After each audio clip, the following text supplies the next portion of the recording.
siya. Yun na po ang design niya. Tsaka maganda po yung hawakan niya.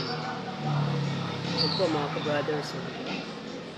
Ito po yung mga items. At dito po yung saksakan. Dito po ilalagay yung lutuan. Yung rice cooker na lalagyan.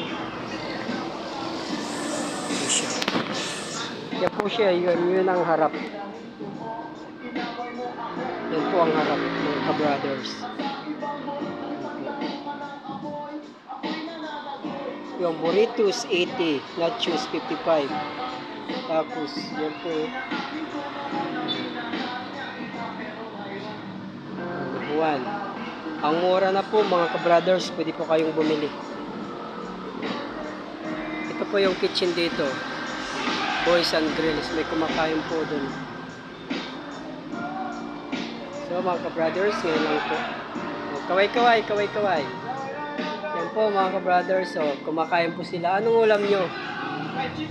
Ay naku, nagluto na kayo. Fried chicken. Kasi mo yung niluto mo na ano? Bakit?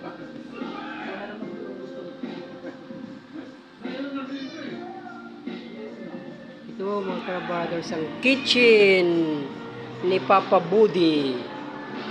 Ay mga buti yan. Ito mga ka-brothers. Ito po mga ka-brothers, nandito po tayo sa Felix Avenue.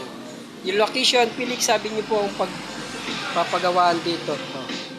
Yan po, kung sino mang gusto magpagawa dyan, mura lang po ang singil.